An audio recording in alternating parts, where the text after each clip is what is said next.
خب بچه ها، امروز هم اومدیم با یک توضیح دیگه از درمانگاه. خب اینجا توی درمانگاه صدای قایم موشک میاد که خیلی بازی مهمیه. قایم موشک بازی کی داره؟ دختره مدیر درمانگاه. سناریوی جالبیه. با نیروی خدمات ما، یعنی اون که نظافت و اینا میکنه. دیروز هم یه تخم مرغ برای من زد. تخم مرغ سوسیس، تخم مرغ خوبی میزنه. تخم مرغ و سوسیس خوب میزنه. این دختر مدیر درمانگاه با نیروی خدمات ما داره قایم موشک بازی میکنه.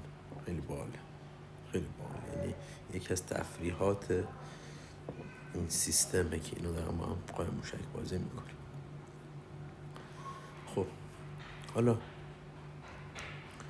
امروز میخواستم اصلا یادم رفت میخواستم راجع بهش صحبت کنم. امروز میخواستم راجع به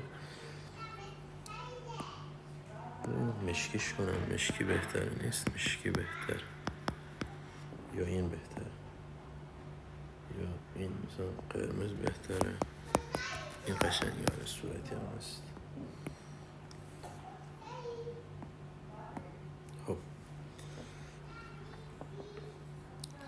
خب هنوز که اینا دارن قایم موشک میزنن، ولی سید خوب قایم شده. یعنی سید توی قایم موشک حرفه‌ایه. خب حالا میخواستم امروز چند تا حرف بزنم برای استاجرها،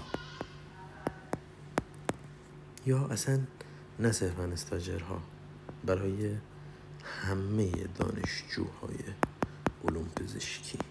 پزشکی یعنی کسچه دانشجوی پزشکی.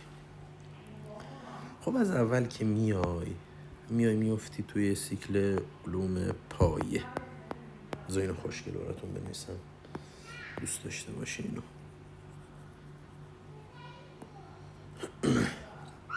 کلا بچه‌هایی که این بیناموس ایجابی میشه، کلا بچه‌هایی که میخواین کنکور بدین یا دانشجو پزشکی هستین. حالا من کاری به بقیه رشته و اینا اصلا ندارم،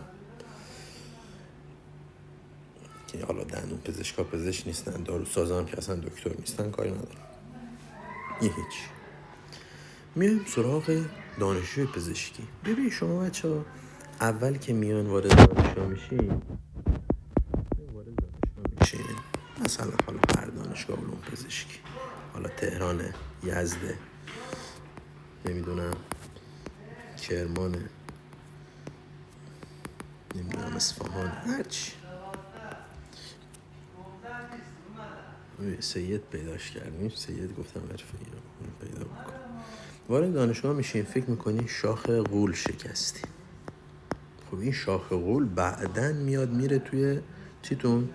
میاد میره توی اینجوری و اینجوری میاد. این سوراخ باسن باشه میاد میره تو اون.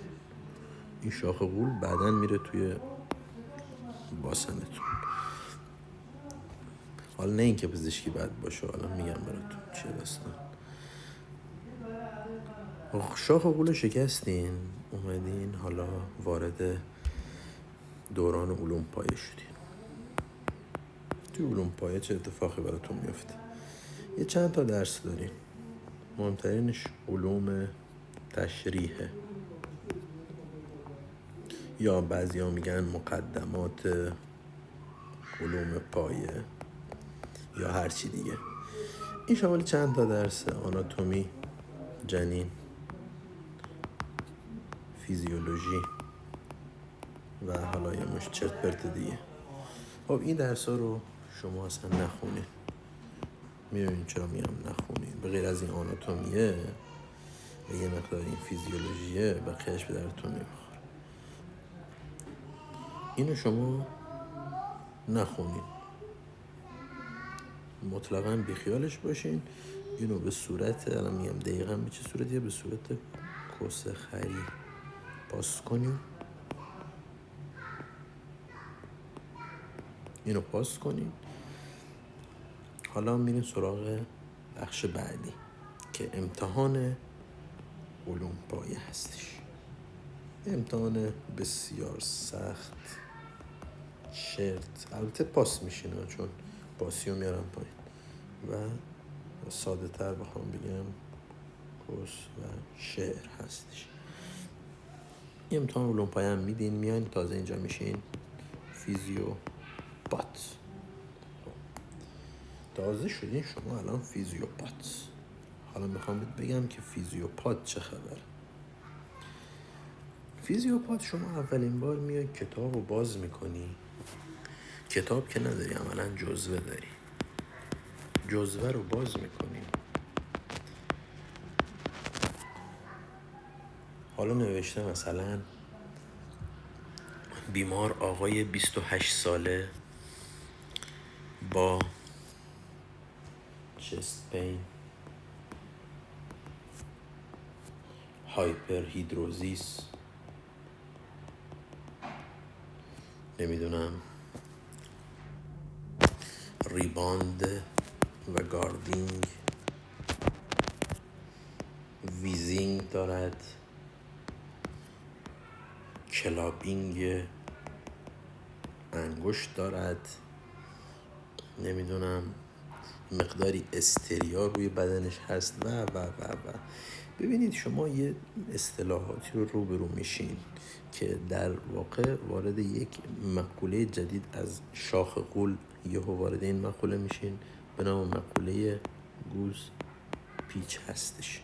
یعنی شما دقیقا توی این نقطه گوز پیچ میکنین. وقتی گوز پیچ میکنین دیگه نمیفهمین چی شد، یعنی باید دونه به دونه دنبال کلمات و معنی هاشون باشین. خب این یه مقداری زمان میبره تا شما مسلط بشید. حالا اینجا پاسی ها دیگه احتمالاً میاد بالای 12،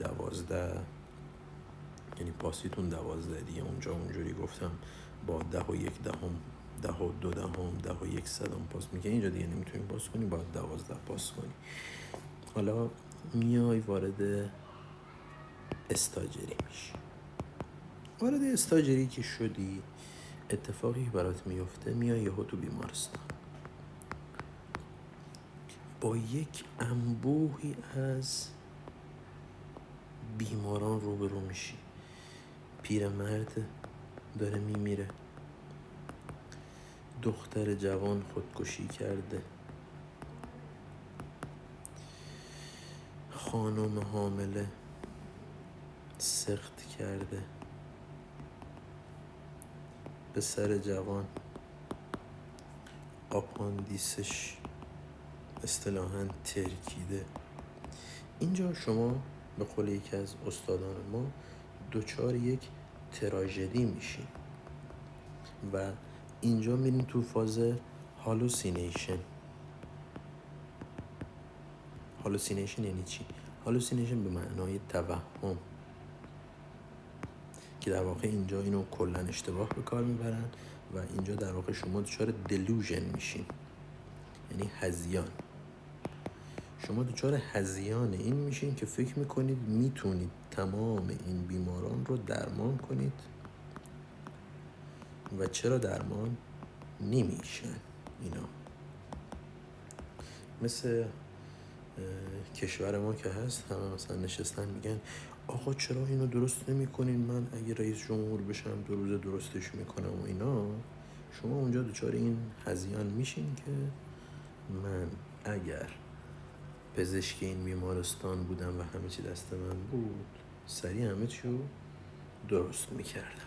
حالا اینجا یک پاسخی من باید بدم به تمام استاجرها که زایدی نیست از این خبرهایی که شما فکر میکنید که میتونید همه رو نجات بدید، نیست. حالا میری سر راند، یه راند آموزشی. یه بیماره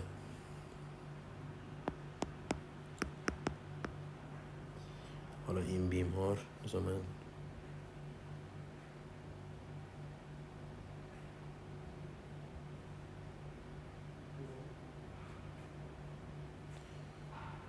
بذار من عکس یه راند آموزشی براتون بیارم.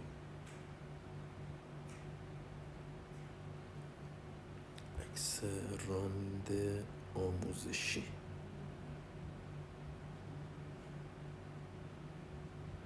بیمارستان.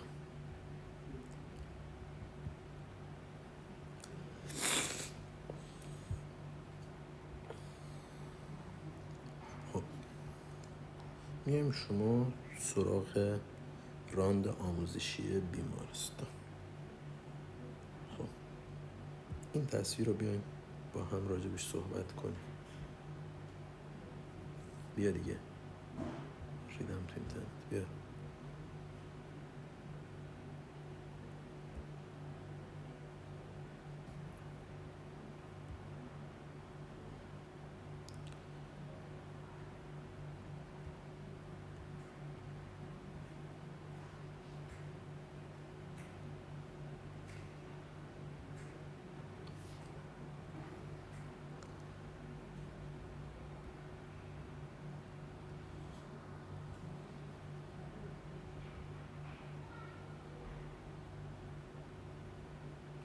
من اینو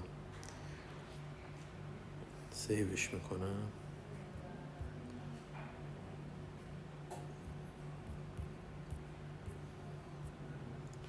حالا میام راجبش توضیح میدم. خب ببین بچه‌ها، اینجا اینا رو که میبینین اینا همه بهشون میگن اصطلاحاً محدوده کل اینا رو بهشون میگن دستبیل.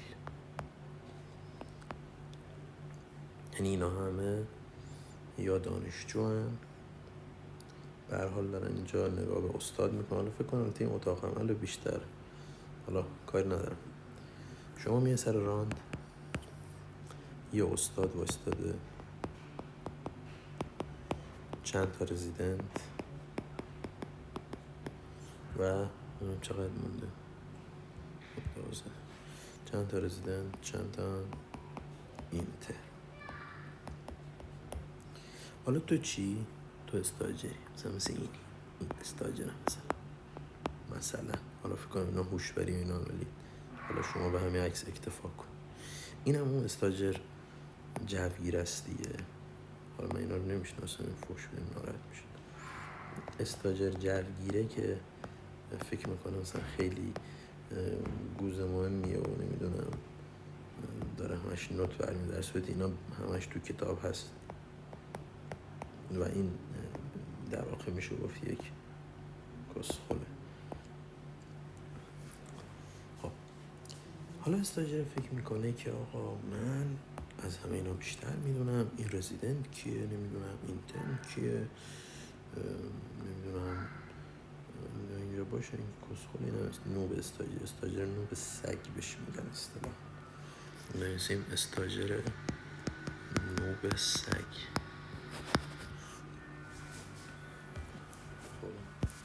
حالا اینا وایستادن، استادم داره توضیح میده. حالا استاد که داره توضیح میده مثلا استاجر نمیفهمه چی داره میگه. مثلا استاد میگه یک بیمار اومده، مثلا تازه اومدن اتاق عمل زنان، گراوید 1، پارای گراوید مثلا 5، پارای 4، لیبر 3، ابورت 1، نمیدونم دد 2، از چرت و پرت زیاد داده. حالا این استاجره که اولا که نفهمید که مثلا استاد گفت این اینه، بعد ما 2 دوز بتا بهش دادیم، مثلا یه بتا کیه، مثلا بتا مثلا یه لحظه میره توی مثلا نمیدونم لاک پشتای نینجا و اینا، این داستان ها. 2 دوز بتا بهش دادیم، بعد یه FHRش رو چک کردیم، مثلا توی FHRش نمیدونم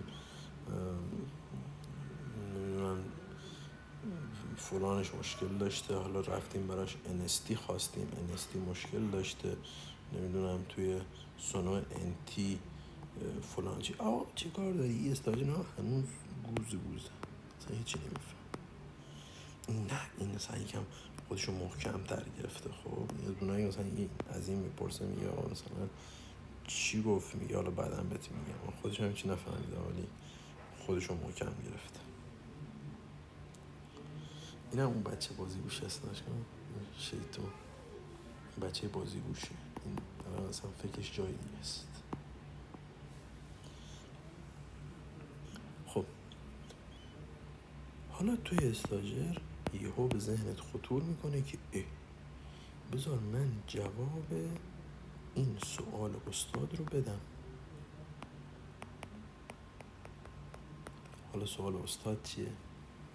سوال استاد خیلی سوال جالبیه بچه ها. سوال استاد اینه که اگر فشار خون بیمار مثلا 150 روی 110 بود،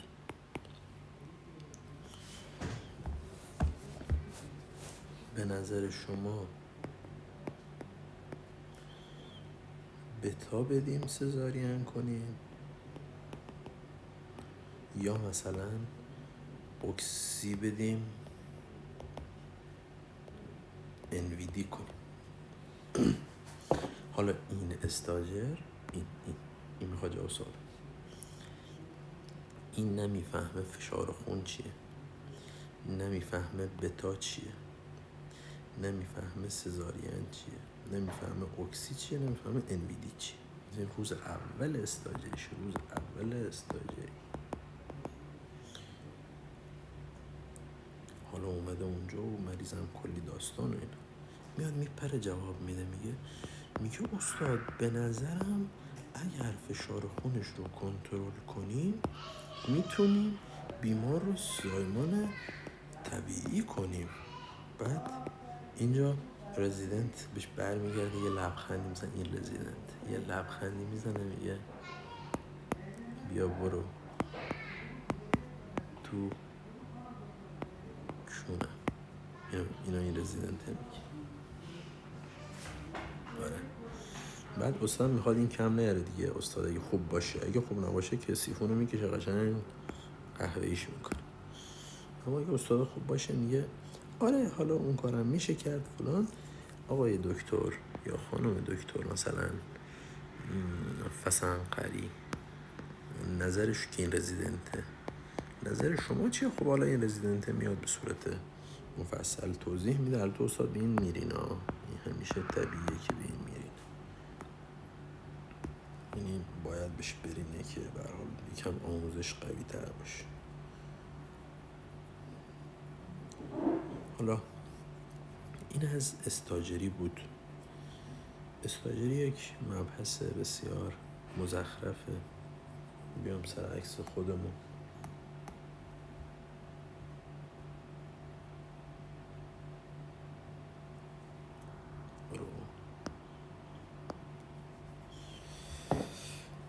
بیام سر عکس خودمون. این از استاجری. بس توی استاجری خیلی نکته برای استاجرها، نکات استاجری توی استاجری خیلی تون بگم برم گوه نخورید.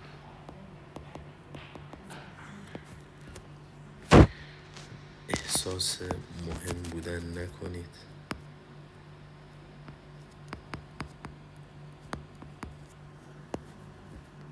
و چیزی که واقعا براتون خوبه درس بخونید. درس خیلی بخونید، چون وقت خوبیه برای درس خوندن که این درس بعداً چه تو کار چه برای تخصص به کارتون میاد. اینو جدی دارم میگم. و اون تایمی که میرین بیمارستان سعی کنید یاد بگیرید،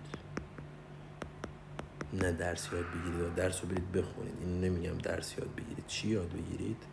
مثلا یاد بگیرین سوچور بزنید، یاد بگیرین زایمان انویدی چجوریه یا اصلا انجام بدین، یاد بگیرین رگ بگیرین، آمپول بزنین. هر کاری، هر پروسیجری که انجام میشه اینا رو برید حتما یاد بگیرید که مثل این به کسکشی نیفتید.